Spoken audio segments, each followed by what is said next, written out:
It was an NFL first this past weekend when we got to see the Chiefs and Dolphins play a game in Germany, and it was not a great game for the Dolphins as they haven't won a game against a team with a winning record in over 400 days, a full calendar year. Hey, we've seen them crush these really bad teams, right? We saw them put up 70 points this year against the Denver Broncos. But every time you go against a playoff bound team and you get smacked, people rightfully start asking the question, are you a paper tiger? Are the Dolphins a paper tiger, Kyle? Compared to Kansas City, they probably are. I think that's the point there, because like if the Dolphins win the AFC East, would that be regarded as a disappointment? Would they be viewed as a paper tiger in that sense? Because if the Dolphins win the AFC East, that would be their greatest finish in 25 years in franchise history. And I guess the comparison point is like, look at the team on paper versus the team in the results column. And I think they've probably played up to expectation right now, but the Dolphins are in that like 2 through 5 group in the AFC where it's going to be really fun to watch them play any of those teams once the playoffs roll around, whether it's a matchup against Buffalo again, a matchup against Jacksonville, a matchup against Baltimore. It's going to be really fun. And all of those teams are gearing up for, if you make it through the gauntlet of the AFC, you get a road playoff game at Arrowhead as the final test. So if the Dolphins do get to that road playoff game at Arrowhead in the divisional round, with Kansas City coming off of a bye, yeah, they're probably going to be underdogs. Yeah, it's probably going to feel like a disappointment, but in order for them to get to that point, they will have won their first playoff game since this millennium. So it's going to be a really interesting like trade-off for the Dolphins this season, because they're in that interesting group of like, this is the best team we've had in 25 years, and we're also not good enough to beat Kansas City. So we'll see how people feel about expectations comparatively. Philadelphia kind of pushed them around a little bit. AJ Brown was making sensational plays, aggressive plays. The brotherly shove, they're shoving around the Dolphins on a defensive line, a very physical game. And it reminded me of actually a season prior and what the San Francisco 49ers did against this Dolphins team. And they out physical them there too. So, I think about like what are the matchups that this Dolphins team will be facing later in the year, right? And if they have to go on the road, and face the Bengals or the Bills, Kansas City, Arrowhead gets cold too, and the Chiefs are playing a much more physical style of defense than they've ever really played in the Patrick Mahomes era. So all these teams, present that same kind of issue for this Dolphins team. Heck, even Jacksonville too. They could play that style of bully ball when they really want to. It kind of makes me wonder, like, are they similar to last year's version of the Vikings? Like, in which the Vikings, we said similar things about them. Yeah, they're 13-4, but like the second they go against a team that could kind of push them around, which the Giants actually were that team, a team built with a strong running game that could control the time of possession, that could play that kind of like bully ball style. The Giants were able to push around the Vikings. Do you think they're essentially this year's version of that? I'm not going to go that far, because the thing that was so strange about the Vikings is that last year they had a below average offense and a below average defense and were doing all the things that they were doing. So that was kind of strange. The thing that the Dolphins do really well is that they have a really good offense. And granted, like we were just talking about, they scored 20 against Buffalo, 14 against the Eagles, 14 against Kansas City. So, like, yes, there have been ways to counter that offense. The thing Kansas City did really well was bring the 2 high safeties on Tyreek Hill. The way that other teams used to play Tyreek Hill was how Kansas City played Tyreek Hill in Yeah. that Germany game. Can I just add a note there? I think it was a mistake in Tyreek Hill being so vocal about being a part of the game plan going into that game. Like, yes, we expect a certain level of, I want to have a revenge game against my former employer. But at the same time, like, I feel like that helped the Chiefs like navigate how they wanted to guard that game. And it didn't obviously help the incredible, incredible fumble touchdown that the Chiefs had in that game too. Like, Yeah, and the thing that is also unique about these performances is that Kansas City currently has the 5th ranked defense in the league in terms of total DVOA. Buffalo has the 15th ranked defense, which I was actually surprised by. So, like, when they play better defenses, yes, there is a bit of a problem there with the Dolphins offensively. But the thing that they do really well is they have an elite level offense. Now their defense is not elite level. Again, their defense is not very good actually this year. Now, granted, they did do well against Kansas City, but Kansas City just made some like inexplicably bad decisions, like just weird timeouts at weird times, just weird run calls on 2nd and 10, like just not a very good game plan by Kansas City, but Kansas City won that game with defense against Miami's offense. And granted, this is the best defense Kansas City has had in the Mahomes Andy Reid era. So like credit to them for playing as well as they did against the Dolphins offense. But the thing that the Dolphins will be able to do well is score points. And the playoff seedings is going to be very important for the Dolphins because matchups are going to be so important here. And the good news for the Dolphins, you know how we were talking about their losses have come against teams that are regarded as top elite level teams, or at least have been elite level teams in the past. The Dolphins don't play a team with a winning record until Christmas.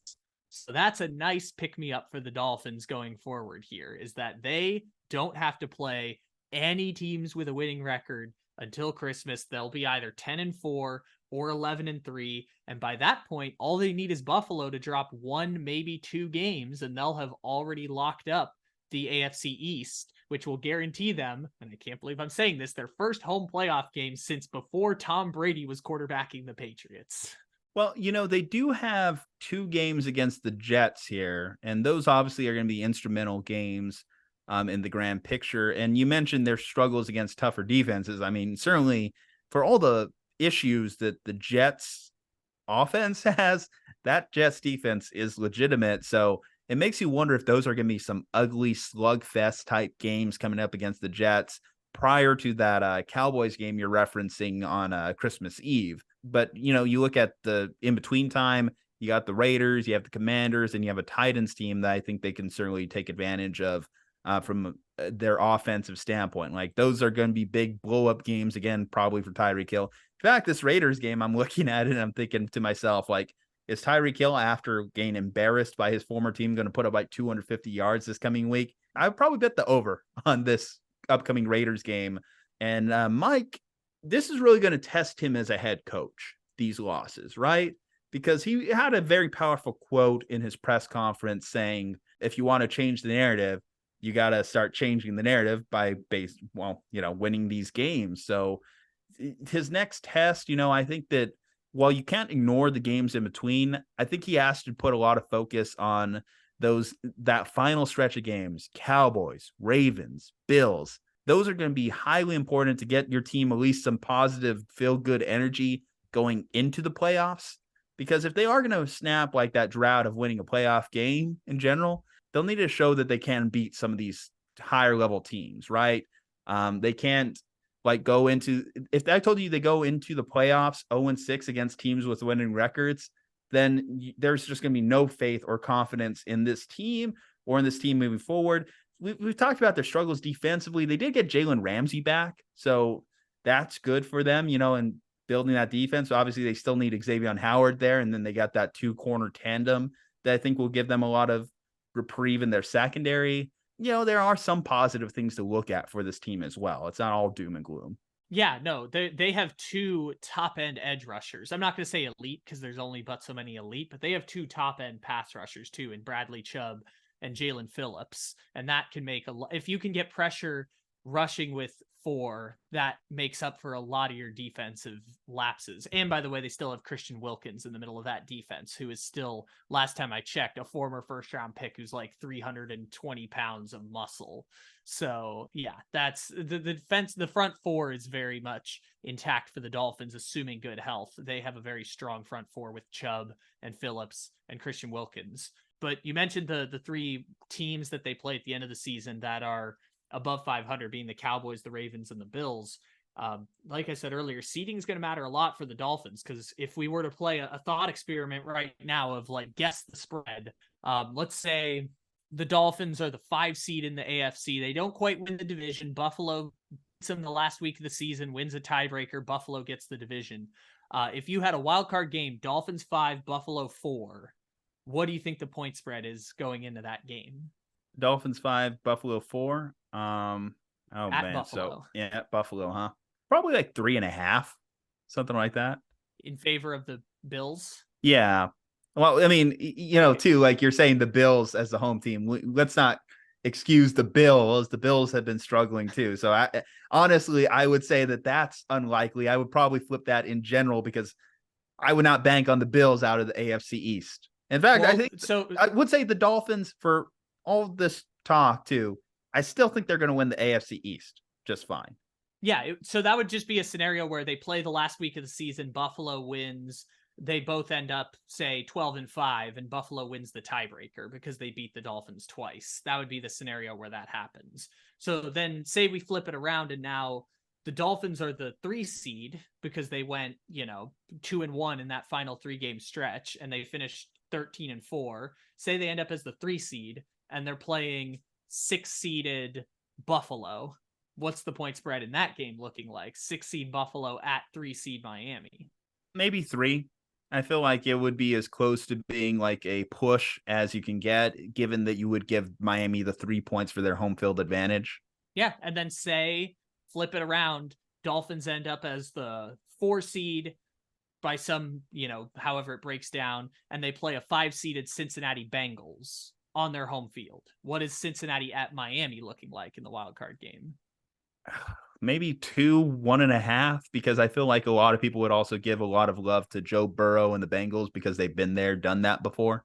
So again, the end of the season is going to matter a lot. Matchups are going to matter a lot if the Dolphins are going to get that one playoff win. Because remember, if they're the 3 seed and they win, they likely avoid Kansas City until the AFC Championship game. Now, granted, they might have to go like at 2-seeded Jacksonville for a playoff game, or they might have to go to at 2-seeded Baltimore for a playoff game, but they would avoid Kansas City until potentially the AFC Championship game. If they end up in the 4 or the 5, they got to play Kansas City in the second round of the playoffs on the road at Kansas City, where, by the way, Patrick Mahomes has never played a road playoff game before. So he's used to these moments. So, and Kansas City would probably be like a 5.5, 6-point favorite against any of these teams on their home field come playoff time. So yeah, I think that matchups are going to matter a whole lot for the Dolphins. Seeding is going to matter a lot for the Dolphins because they are in that group of 2-5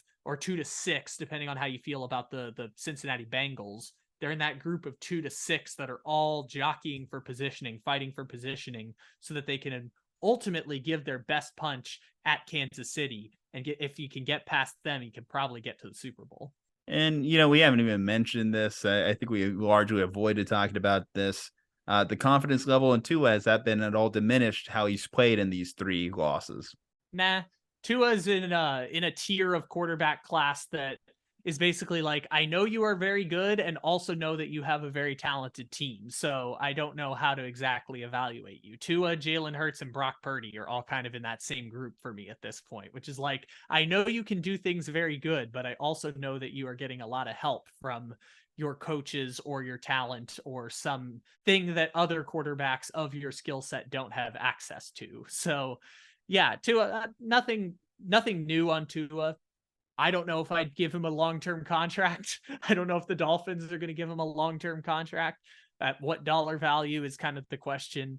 But no, nothing's changed for me on Tua. I recognize Tua is one of the 15 best quarterbacks in the NFL. And because of his incredible accuracy, is a quarterback well-tailored to this offense. And probably part of that is Mike McDaniel recognizing what he has in Tua and contouring an offense and play calling that puts Tua's best skill set at the forefront. Most of the time. Not all the time, but most of the time. Leave a like on the video, subscribe to the channel, follow us on all our social medias from Juju and Kyle. Stay safe, happy, and healthy. We'll see you next time.